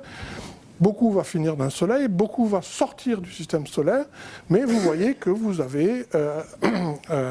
c'est Jupiter qui fait le bout en train là-dedans, et vous voyez que tout se mélange de façon extrêmement efficace en quelques dizaines de millions d'années. Donc voilà. Bon, on arrive au bout, hein. Bon, on a compris, hein. Voilà, on va terminer avec le bon nombre de planètes, avec des planètes d'un système interne qui contiennent de l'eau, et qu'elles ont hérité de l'extérieur du système solaire, parce que Jupiter a foutu a ruiné la soirée en venant foutre tout le monde dehors. Là. Voilà, ça se passe. Où est-ce qu'on est là? Voilà, ben vous avez compris, hein, on va pas passer Noël dessus. Voilà. Alors, on en a reçu combien de ce matériel de l'extérieur du système solaire? On en a reçu combien? Alors comment peut-on l'expliquer? Alors ça, c'était l'idée grandiose de ce gars des années Apollo, qui s'appelle Xu, probablement chinois, et qui a fait l'observation suivante. Il y a des éléments qui sont épouvantablement sidérophiles. Sidérophiles, c'est-à-dire qu'ils vont dans le noyau. Tellement sidérophiles que le facteur d'enrichissement du métal par rapport au silicate, c'est de l'ordre 10 puissance 5, 10 puissance 6. Donc, lorsqu'on fabrique le noyau, il ne doit plus rester un chouïa d'éléments de la famille du platine. Malheureusement, on en trouve. Enfin, malheureusement, je ne sais pas. Heureusement, on en trouve. On trouve des platinoïdes. Et alors, je vais vous montrer un autre argument qui est assez intéressant. On trouve des éléments du groupe du platine dedans. Et donc, il y a effectivement un apport de météorites, parce que les météorites sont très riches. Les chondrites sont très riches en platinoïdes. Pourquoi? Pas parce que ce sont des chondrites, mais simplement parce qu'ils n'ont pas subi l'extraction du noyau. Donc on a apporté, alors si on fait cette équation, je sais, c'est un peu difficile pour vous, c'est une règle de 3, mais bon, masse du manteau fois la concentration dans le manteau, est égale à la masse de Leitvinir, on va appeler ça le vernis tardif, fois la concentration dans les chondrites, on doit avoir une équation, et on peut calculer la quantité de matériel chondritique qui a été apporté après la différenciation du noyau. Et le chiffre qu'il nous donne, c'est 0,4% de la masse terrestre correspond au Leitvinir. Voilà ce que ça fait. Alors sur la Lune, c'est comme ça, sur la Lune, c'est différent. Voilà, ça PUM, là, c'est Primitive Upperment, c'est le manteau terrestre. Un élément qui est très important pour démontrer, ça beaucoup de nos amis cosmos ne comprennent pas bien ça, Un élément qui démontre qu'on ne peut pas faire n'importe quoi avec la différenciation du noyau, c'est que vous voyez qu'une fois que c'est normalisé par rapport aux chondrites, les abondances sont constantes. Donc, comme l'attirance du noyau pour ces éléments varie quand même suivant les éléments, cela veut dire que ces platinoïdes-là, ces PGE, n'ont pas vu le métal, n'ont pas vu la différenciation du métal. Il ne faut pas me dire on va en enlever un petit peu, on va s'arranger, vous allez voir. Non, non, non. Ce matériel-là, bon, sur la Terre, est arrivé, et il est arrivé après que le noyau se soit formé. Et là, sur le manteau lunaire, c'est pareil, mais le manteau lunaire, il a 40 fois moins de PGE, donc d'éléments du groupe du platine, que la Terre. Et ça, c'est un petit peu embêtant. Hein. Vous voyez ce qui se passe, bon, le platine, l'osmium, le radium, hop, ils vont là. Hein. Et donc, si vous mettez la quantité de vernis tardif, c'est-à-dire cette dernière fraction de météorite qui est là, vous avez 0,6%. Donc j'ai mis 0,4, 0,6, ça c'est OK aussi. 0,6% de late vinir pour la Terre et 0,015% pour la Lune. Alors, où est-ce qu'on peut avoir faux? On peut avoir faux par le fait que si on a des impacteurs, ça c'est la Terre, ça c'est son noyau. Si je fais un impact d'un astéroïde différencié ou qui se différencie rapidement, je fais un impact d'un astéroïde différencié avec un noyau au centre, un manteau et de la glace autour, par exemple, Cérès, Ganymède, Europa, je ne sais pas comment on dit, et qui rentre dans la Terre, qu'est-ce qui va se passer? Le noyau, il va aller, piouf, direct dans le noyau terrestre. Et ça, vous ne le verrez pas, parce que les platinoïdes, ils ne sont pas dans le manteau, ils sont dans le noyau. Donc vous ne les voyez pas, c'est transparent. Donc en fait, le 0,4%, c'est une valeur minimale de la quantité de météorites qui a été apportée par ces impacts. Donc par contre, en ce qui concerne les éléments volatiles, ceux-là, ils sont vaporisés, ils se mélangent au manteau, ils ne vont pas dans le noyau. Donc vous allez déduire de la proportion de platinoïdes que vous voyez dans le manteau, une valeur sous-estimée de la quantité. Alors cela veut dire que la Lune et la Terre n'ont pas reçu la même quantité de vernis tardif. Je vais vous montrer une équation, elle reviendra tout à l'heure. Est-ce que je l'ai là? Je l'ai mal placé probablement. Voilà, c'est ici. Oui, parce que je l'ai fait 2 fois. Donc la concentration de H2O dans la planète, c'est la fraction, le flux de vernis tardif dans le système solaire, multiplié par la section efficace, divisé par la masse. En gros, ce que cette équation nous dit, vous voyez, c'est proportionnel à 1 sur R. Nous dit que la Lune devrait en fait avoir plus d'eau, puisqu'elle a une masse plus petite, que n'en a la Terre. Parce que ce qu'elle va recevoir, c'est fonction de la section de la Lune, mais ça va se diluer dans le cube, c'est-à-dire dans le volume. Donc la Lune devrait avoir en fait plus d'eau. Donc ça, c'est imparable. On ne peut pas avoir un vernis tardif général, des petits morceaux qui tombent d'un petit peu partout, etc. Non, c'est un gros objet qui est venu rentrer dans la Terre à un certain moment pour apporter cette eau et apporter tous ces platinoïdes. Alors l'histoire est suivante, on a la théorie. Les premières choses qu'on ait vues, c'est qu'il y a le grand événement de fractionnement du noyau, ça on vous en a déjà parlé, c'est le fractionnement de l'hafnium-tungstène il y a une 30aine de millions d'années. Ça c'est incontournable, ça, on ne peut pas faire autrement. La Terre est là et on peut la bouger un peu, la Terre, vous avez gagné quelques millions d'années, mais vous ne pouvez pas le faire. Ça c'est la première chose. La deuxième chose, c'est Mathieu Touboul, qui a mesuré la composition isotopique du tungstène en fonction du rapport père-fils. Et il voit que ça ne varie pas, alors on trace des isochrones, et il nous dit pour avoir cette égalité du tungstène, de la composition isotopique du tungstène dans la Terre et dans la Lune, il faut que ce soit un phénomène tardif, c'est-à-dire au moins 60-70 millions d'années. Et il s'est lié avec mon ami Morbidelli pour essayer de nous dire que non, c'est pas 30 millions d'années, c'est 70 millions d'années. Alors voilà ce que c'est, ce papier de Jacobson, qui est drivé par Morby et par Dave Ruby, qui est un papier intelligent, qui est un gros, qui dit que plus on attend, moins on peut ajouter de vernis tardif. C'est-à-dire que le vernis tardif, c'est ce qui reste après la soirée dans le système solaire. Hein. Donc plus vous attendez, plus c'est balayé, moins il en reste. Donc si vous faites la terre tôt, vous aurez beaucoup de vernis tardif. Si vous faites la terre tard, vous aurez peu de vernis tardif. Donc eux ont pris pour agent comptant les 0,4% de vernis tardif, ils ont fait tout leur modèle, et puis à l'endroit où le machin se recoupe à 0,4, ils nous disent la Lune s'est formée il y a 80 millions d'années. Mais si vous dites en fait on a une valeur qui est sous-estimée, mettons un facteur 5, et que voilà, on est à 2% de vernis tardif, ben, l'histoire n'est plus la même, parce que vous pouvez très bien avoir ici, vous voyez où ça, les courbes ici, pardon, la courbe recoupe les 2% ou 3%, hein, ben c'est 30 ou 35 millions d'années. Donc ce papier-là n'est pas la preuve que la Lune s'est formée relativement tard. Et ça, c'est extrêmement important, parce que la Lune, la minéralogie de la Lune ne donne pas l'impression du tout que la Lune s'est formée dans un environnement humide. On n'a pas d'amphibole, on n'a pas de chlorite, on n'a pas de choses comme ça. La Lune, c'est sec comme un coup de trick. Voilà. Alors après, qu'est-ce qui s'est passé ? Donc je maintiens cette idée que la Lune, c'est une chose qui se forme peut-être vers 30 ou 40 millions d'années, que le vernis tardif arrive après en quantité relativement grande, et qu'il arrive de façon hétérogène, probablement un gros objet. Allez, on va se prendre, il y avait un satellite de Jupiter appelé Europa 2, et qui est venu rentrer sur la... voilà. 150 millions d'années. Alors après, il s'est passé beaucoup de choses. Hein. Pendant 150 millions d'années, je vais peut-être sauter ça, c'est pas très grave. Voilà, on a encore des indications qu'il se passe beaucoup de choses. Voici par exemple plutonium-xénon et iode-xénon.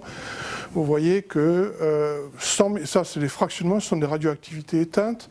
Et on voit que les météorites sont là, la Terre est là, et il se passe des fractionnements volatiles. Alors l'iode est volatile, le plutonium n'est pas volatile, donc on a des fractionnements père-fils à 120, 130, 140, on a la même chose dans les isotopes du plomb. Donc c'est des choses qui sont importantes. Je vais sauter Vénus, voilà. Alors qu'est-ce qu'il faut penser de ça ? Je vais faire un petit résumé. Une tonne de silicaté contient à peu près 500 grammes d'eau, ça fait 500 ppm. Et si... voilà, alors que si on le compare à... Si vous enlevez l'hydrogène et l'hélium du Soleil ou de Jupiter, vous ne voyez pas grand-chose, hein, mais il reste quelque chose, ça vous fait 200 kilos. Hein. Donc voilà, la Terre est quand même très appauvrie en eau, est appauvrie dans tous les volatiles, et s'il y en a un peu suffisamment pour prendre un bain, c'est qu'on en a rapporté... Alors, la Terre est née sèche dans la partie interne du système solaire, et bien avant qu'on commence à condenser l'eau de la nébuleuse, et les 500 grammes d'eau par tonne d'eau terrestre sont arrivés tard, dans un sens, comme m'a dit un jour, je n'avais pas pensé à l'expression, l'eau est extraterrestre. Hein, c'est mignon comme définition. Voilà. Alors là, je vais reprendre cette eau, je vais essayer de dire qu'est-ce qu'on en fait. Je vais aller très vite, ça c'est les choses qu'a montré Hervé, Jack Hills, vous l'avez déjà vu. Hein, voilà. La roche, il y a un granit. Pour faire un granit, il faut de l'eau. C'est incontournable. Vous ne savez pas faire un granit. Pourquoi ? Prenez un liquide granitique, vous le mettez au contact d'une péridotite du manteau, il y a une réaction. Donc, vous ne pouvez pas sortir un liquide qui réagit. Hein, vous ne pouvez pas sortir de l'acide chlorhydrique et de la soude. Vous ne savez pas faire ça. Ben là, c'est pareil. Vous ne pouvez pas sortir de granit du manteau. Donc il faut fondre quelque chose de différent, et ce différent, c'est des basaltes humides. Comme l'a montré Hervé, il y a des valeurs d'oxygène qui montrent qu'il y a de l'eau, et donc très tôt dans l'histoire de Jack Hills, il y a de l'eau. Voilà. Alors je vais prendre quelques minutes pour des choses extrêmement différentes. Hein. Qu'est-ce que cela a à voir avec l'origine de la vie ? Comment va-t-on ? Qu'est-ce qu'on va faire de l'eau ? Qu'est-ce qu'on va faire de la tectonique des plaques ? Donc c'est quelque chose qui est différent. Qu'est-ce qu'on va faire des continents ? Alors fondamentalement, la vie c'est une série de batteries avec des potentiels redox très différents. Vous avez le côté nourriture et vous avez le côté comburant, le côté réduit et le côté oxydé. Alors vous voyez ici la matière organique, la plus simple que vous pouvez imaginer. Ça va être du formol, je crois. Voilà, ici vous avez le carbonate. Vous pouvez prendre le méthane et le carbonate de nouveau. Vous pouvez prendre le sulfure et le sulfate. Vous pouvez prendre le fer ferrique et le fer ferreux, fer ferreux et fer ferrique, pardon, le manganèse de plus, le nitrate, l'oxygène, etc. Et ça, c'est une échelle de PE qui est proportionnelle au EH, si vous préférez travailler en EH. Et si vous avez les donneurs d'électrons, ici vous avez les accepteurs d'électrons.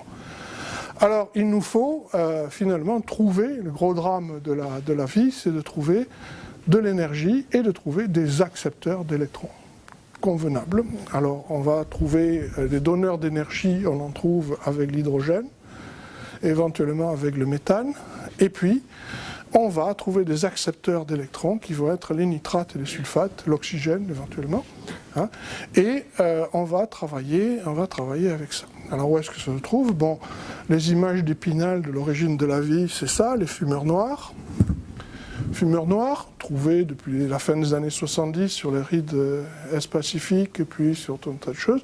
Voici un fumeur noir qui crache. Ça, ces suspensions sont essentiellement du sulfure de zinc et du sulfure de cuivre, la chalcopyrite. Et puis vous avez ici des dépôts qui sont là dans un océan, bien sûr, qui est l'eau de mer normale. Alors c'est très important puisque vous avez la serpentinisation, alors Barnes et O'Neill, 69, hein, on n'a pas prêté très attention à ça. Et en gros, l'origine de l'hydrogène dans ces systèmes-là, c'est la réaction du composant ferrifère de l'olivine avec l'eau.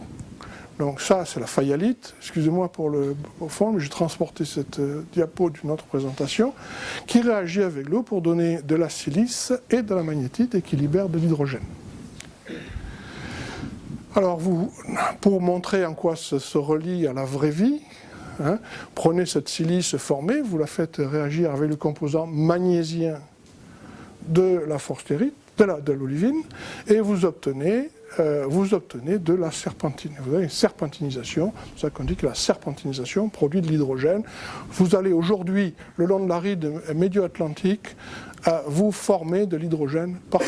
Alors cet hydrogène, vous voyez cet hydrogène, mais vous voyez aussi d'autres choses qui sont vous verrez du méthane, vous verrez de l'ammoniac, et puis ça se forme comme ça, quoi. Ça, CO2 plus 4H2 donne du méthane et de l'eau, et N2 plus 3H2 donne de l'ammoniac. Donc ça fait des très bonnes choses pour les molécules prébiotiques. Ça, l'inconvénient, c'est que ces fumeurs noirs ici sont à 350 degrés, et à 350 degrés, le pH est très bas. Il est très bas, et ça, c'est un problème qu'on va devoir résoudre. Alors, en gros, le pH, hein, une réaction d'altération des roches, vous allez échanger K+, et H+, par exemple. Vous allez échanger Na+, et H+. Donc, le rapport K+ sur H+ sera fonction de la température. Et en gros, ce qu'il faut savoir, vu les delta G, plus la température augmente, plus le H+ est grand. Hein, et donc, c'est ce qui fait que le pH est bas dans les sources thermales de haute température. Et ça, c'est pas bon pour les expériences de Urée. Alors, vous avez ce problème. Vous avez le problème du pH qui est là. Je commençais par le numéro 2, mais vous avez le problème numéro 1. C'est, ce que je disais hier soir, c'est l'origine du phosphore. L'origine du phosphore, parce que pour faire la vie, c'est bien d'avoir de l'H2, c'est bien d'avoir de l'énergie, mais si j'ai de l'essence et pas de voiture, je ne suis pas bien. Donc il nous faut arriver à faire non seulement du métabolisme, du catabolisme, etc., tout ce que vous voulez. Et puis il faut arriver à faire fonctionner... Alors le pH c'est important, pourquoi? Parce que je ne l'ai pas dit là, hein, vous pouvez faire fonctionner les réactions de Strecker qui sont les réactions de dissociation. Ça c'est pour vous impressionner, pour vous montrer que je sais ce que c'est que des aminoacides. Et donc vous avez des différents pK, vous voyez, vous avez le premier, donc je ne sais pas, le petit a c'est la dissociation du groupe COH et le petit b ici c'est la dissociation du groupe NH3. Donc pour que ce soit, il faut qu'on soit en gros entre ces deux barrières pour que les aminoacides fonctionnent proprement. Donc avec des pH de 2 ou 3, les acides aminés, ben, ils n'aiment pas trop. Ils servent à rien, quoi. Hein, donc voilà.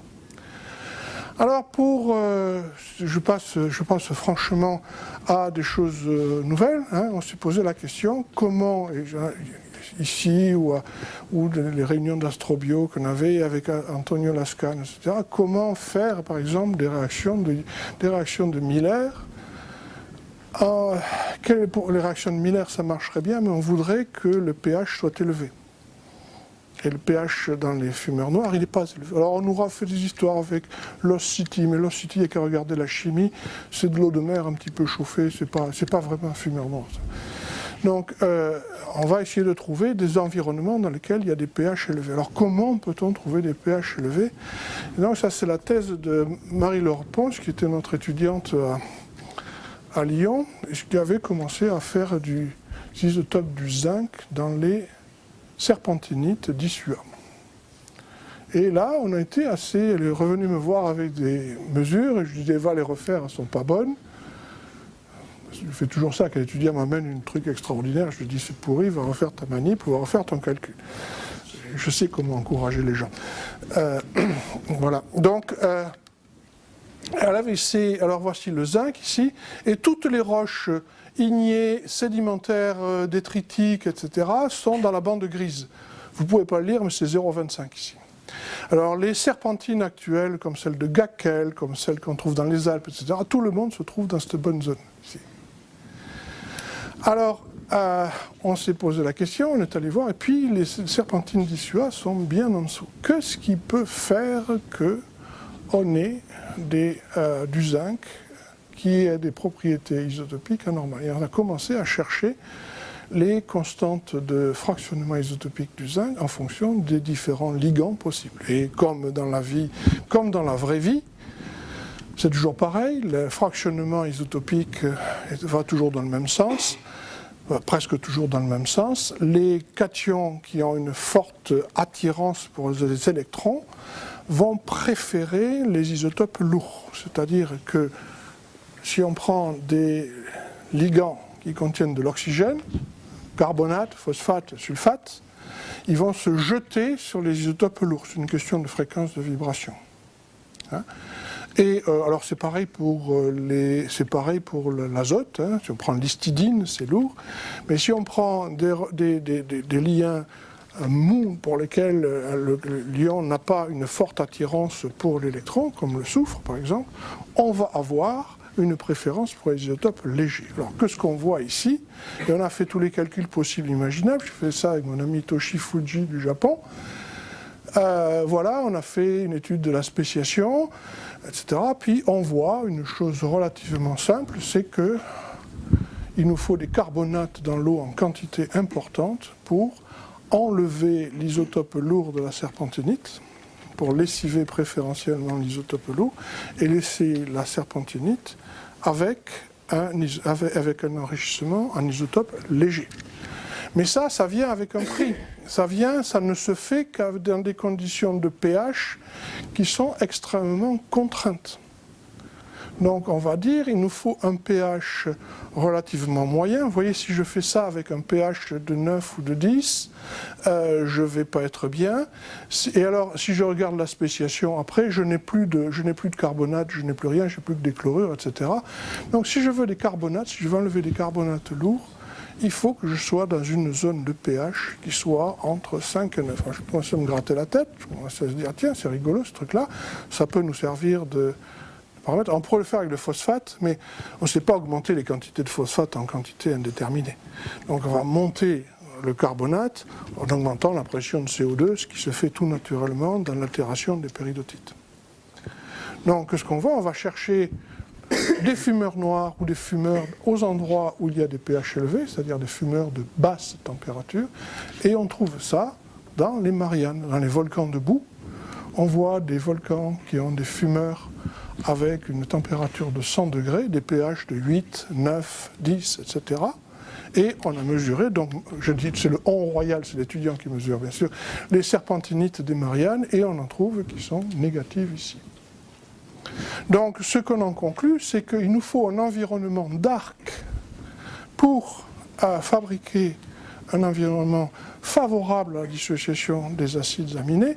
Et c'est que, voilà le type de fumeur blanc qu'on a aux Mariannes, hein, vous voyez, alors avec les clams que vous reconnaissez ici. Ça m'amène à parler des nutriments et de ce qu'on fait avec cette eau et en quoi la géologie va être tributaire de ce qui se passe et de la tectonique des plaques. Alors vous connaissez ça. Vous connaissez ce diagramme de corrélation dans l'océan, cette très belle corrélation entre les nitrates et les phosphates avec les eaux profondes, les eaux superficielles qui sont là. Hein, vous avez cette corrélation, alors certains diront que ça s'appelle le rapport de Redfield par exemple. Hein, mais vous avez cette corrélation entre les nutriments qui est extrêmement forte dans tous les coins de l'océan, ça marche. Et bien sûr, c'est le rapport CNP du plancton. Alors pourquoi ces éléments sont liés? L'ATP, il nous faut des phosphates, il nous faut plein de choses comme ça. Alors vous voyez, ça c'est inorganique, organique, ça c'est sur des stations marines. Vous avez cette même corrélation nitrate-phosphate qui est absolument superbe. Voilà, donc ça ce sont les nutriments les plus importants. Et on le voit bien dans l'océan, ceci c'est une vieille coupe des sections, vieilles sections géosex des années 60. Ne me demandez pas pourquoi ça s'appelle géosex, mais je ne sais pas. Donc, c'est l'utilisation des nutriments. Alors, vous avez le sud qui est à gauche et le nord qui est à droite. Et vous voyez ici, donc, des zones qui sont appauvries en nutriments qui sont là. Et puis, alors, attendez, je me trompe, c'est le 10 degrés nord. Oui, c'est bien le sud qui est à gauche. Hein. Et on voit donc des langues d'eau qui sont appauvries en phosphate, qui reviennent vers le sud de l'Atlantique. Et donc le phosphate est vraiment l'élément. Alors ici, je dois avoir l'oxygène, le phosphate et le nitrate. Vous voyez, ils sont fortement corrélés. Et donc vous avez ici quelque chose qui est riche. Voilà, en rouge c'est riche, en jaune c'est appauvri, et en fait vous voyez le tapis roulant avec l'eau atlantique de la NADW qui est là, et ici vous avez l'eau antarctique qui se prélasse sur le fond, et ici vous avez les zones plus superficielles. Donc vous avez cette corrélation entre les différents phosphates. Alors en quoi ça va nous affecter? Eh bien, la question va se poser de l'origine du phosphate dans la vie que nous avons là. Et en quoi est-ce lié? Est-ce un problème important pour l'eau dans le système solaire ou l'eau dans la Terre? C'est que l'eau, c'est la tectonique des plaques. Tectonique des plaques, c'est des continents. Des continents, ils sont soit au-dessus de l'eau, soit ils sont en dessous de l'eau. Et donc, on va pouvoir amener des éléments, des nutriments. Alors, je reviens à l'isotope du zinc, ici. C'est encore la thèse de Marie-Laure Ponce, ici. Et on voit que les phosphates, c'est pareil. Hein, les phosphates sont très lourds. Les PO4, ils contiennent des oxygènes. Et ils ont un amour immodéré pour les zinc isotopiquement lourds, c'est-à-dire riches en zinc 66 et pauvres en zinc 64, par rapport au zinc tout nu ou au zinc ordinaire qu'on trouve dans les feuilles, par exemple les malates, des trucs comme ça. On voit ce qu'on a fait ici, c'est une analyse des isotopes du zinc montrant au cours des âges géologiques. Alors vous voyez des roches qui sont à 3,8 milliards, je vais arriver à maintenir mon pouce au bon endroit, à 3,8 milliards ici, à 3,5 milliards ici, on est dans la zone du zinc ordinaire, du zinc sans histoire, du zinc gris, celui des magmas, celui des roches détritiques, il est à 0,25, il est là. Puis tout d'un coup, ça plonge du nez, et puis ça augmente de nouveau, férocement, et on arrive à des valeurs qui sont bien plus élevées et qui sont cohérentes avec les valeurs de zinc que l'on trouve dans les nodules de manganèse aujourd'hui. Donc il se passe quelque chose vers 2,3 milliards, 2,5 milliards, 2,7 milliards, quelque chose dont beaucoup d'entre vous sont déjà au courant. Et c'est une chose que l'on savait avec les isotopes du strontium déjà, mais on n'avait pas bien compris. Et c'est mon collègue Nicolas Coltis de Lyon et ses co-auteurs Jacques Rey et Nicolas Flamand qui ont levé le lièvre, c'est les isotopes du strontium. Comment mesure-t-on les isotopes du strontium dans le passé? On les mesure dans l'eau de mer, on les mesure en mesurant des carbonates. Dans les carbonates, il y a du strontium, du calcium, c'est des éléments alcalino-terreux, mais il n'y a pas de rubidium. C'est comme si on fossiliser la valeur de l'eau de mer. Donc on peut calculer l'évolution de l'eau de mer, du strontium dans l'eau de mer, c'est ce qu'ils ont fait ici. Hein, pardon, je vais revenir, voilà. Et on a celle du manteau qui est là, mais je vais arriver à le maintenir, oui. On a l'évolution du manteau, et vers 2,3 milliards, 2,7 milliards, 2,5 milliards, quelque chose comme ça, on a un décollage de l'eau de mer qui correspond, bon, on va dire il n'y a pas énormément de points, mais qui correspond bien à ce qu'on voit sur l'évolution du zinc. Qu'est-ce que c'est cet événement? Cet événement à 2,3 milliards, 2,4 milliards, 2,5 milliards correspond à l'oxygénation de l'atmosphère. On le savait depuis un moment. La preuve en a été apportée par le fractionnement indépendant de la masse des isotopes du soufre. Le delta S33 de James Farquhar est une chose qui a vraiment démontré que à 2,4 milliards ou 2,3 milliards, on avait enfin une couche d'ozone qui empêchait les ultraviolets d'arriver jusqu'au sol et de dissocier le SO2 volcanique pour fabriquer ces anomalies de S33. Donc on sait que vraiment l'oxygène... Alors ça correspond. Qu'est-ce qui peut se passer ici? Et d'un point de vue géodynamique, et en quoi est-ce... Alors ça, c'est l'eau, effectivement. C'est l'eau qui est impliquée là-dedans. Comment l'eau peut être impliquée? Alors, vous voyez, le strontium, à la fois, qui est là. Alors, le strontium, quand est-ce qu'il commence à monter? Il commence à monter quand on a des rivières. Pour avoir des rivières, c'est quand même mieux d'avoir des continents. Donc, on a des surfaces émergées qui permettent d'éroder des vieux continents et qui amènent du strontium à la mer, qui est extrêmement radiogénique. Zinc, même chose. On a du zinc qui rentre dans un cycle d'altération avec les phosphates, que je vais vous montrer, dans les plantes, dans les choses comme ça. Et on commence à avoir une variation. Il faudrait que j'entre dans le détail pour vous montrer ce qu'est le zinc sur les plantes. Mais en gros, les plantes, enfin tous les animaux, bricolent le phosphate pour essayer de se garder des réserves d'énergie, et le phosphate de zinc est isotopiquement extrêmement lourd. Et donc c'est ce qu'on voit, cette variation, c'est l'apparition du phosphate de zinc dans le cycle externe. Le zinc est un élément très important, c'est un nutriment. Non seulement c'est bon pour vos systèmes immunitaires, mais vous voyez qu'à partir de ce moment-là, bon, le zinc est endormi, là on commence à avoir un événement, puis ça revient, on pourra revenir là, on pourra expliquer ça, et ici on a un régime qui est totalement différent, qui est lié à l'apparition du phosphate dans des niveaux qui sont émergés, dans des niveaux de continents émergés. Est-ce à dire que les continents n'étaient pas émergés avant? Eh bien oui. Oui, on pense que les continents n'ont commencé à être émergés qu'après l'énorme événement orogénique à 2,7 milliards qui est ici. On a enfin vu la surface de façon permanente et on a commencé à produire de l'oxygène. Quelqu'un m'a dit hier soir, ah mais l'oxygène c'est les stromatolites qui le produisent. Les stromatolites à 3,4 milliards, ils n'étaient pas très bons parce qu'il n'y avait pas d'oxygène dans l'atmosphère. Donc si les stromatolites faisaient de l'oxygène, ça se saurait. D'accord. Donc, à 3,4 milliards, il n'y a pas d'oxygène. Il y a encore du fractionnement indépendant de la masse du soufre. Il y a encore toutes les caractéristiques sont là pour montrer que 3,4 milliards, 2,7 milliards, il n'y a pas encore de l'oxygène dans l'atmosphère. Donc la tectonique des plaques nous a fait jusque vers 2,7 milliards ou 2,5 milliards des continents dont l'essentiel était émergé, ou quand ils n'étaient pas émergés, étaient érodés tellement vite qu'ils repassaient sous le niveau de la mer. Le strontium restait un strontium mantélique, le zinc restait un zinc détritique, c'est-à-dire détritique sous-marin. On reprenait des morceaux de lave, des éboulis de pente, des choses comme ça, et que ce n'est que vers 2,3 milliards, 2,4 milliards qu'est arrivé l'émergence.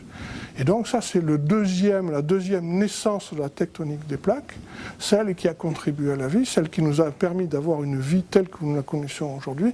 C'est parce qu'on est au-dessus de l'eau qu'on arrive à avoir une vie relativement sophistiquée. Et alors, le bénéfice énorme, c'est que, alors je ne l'ai pas montré ici, je vais le montrer là, oui, parce que j'ai répété les trucs.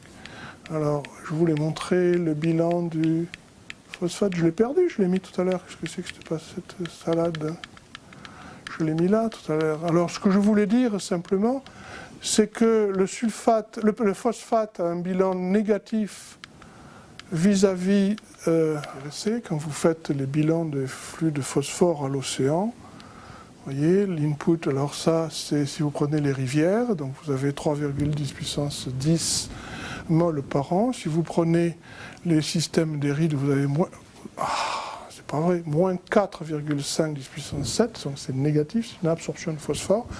Et sur les flancs, vous avez 3,10 puissance 9, on en bouffe encore plus. En gros, si vous laissez les bestioles s'occuper du phosphate et les rides médio-océaniques tourner sur elles-mêmes, vous n'avez plus de phosphate dans l'océan. Voilà, ça c'est clair. Et donc, si vous avez un système comme ce qu'on dit, vous avez immersion des continents, vous avez des rivières, les rivières vous amènent une érosion qui va vous fabriquer, alors ça dépend du pH, c'est un petit peu compliqué, mais vous allez pouvoir amener des nutriments à l'océan par les rivières. Et avant ça, c'est pour ça qu'aujourd'hui on a ces couleurs rouges de productivité biologique autour des continents. Avant ça, on n'avait pas cette situation et donc la production de phosphate était occasionnelle, de faible durée. Je ne veux pas dire qu'il n'y en avait pas, mais il n'y en avait pas suffisamment pour cette explosion de la vie qu'on connaît aujourd'hui. Alors est-ce que j'ai des choses... Non, j'ai juste doublé, voilà. Bon, mais c'est tout. Voilà. Ok, bon, je vais m'arrêter là et puis je vais vous laisser... Je pense que ça a été un peu long, je vois des traits tirés. Bon, voilà. Merci de votre attention. Voilà.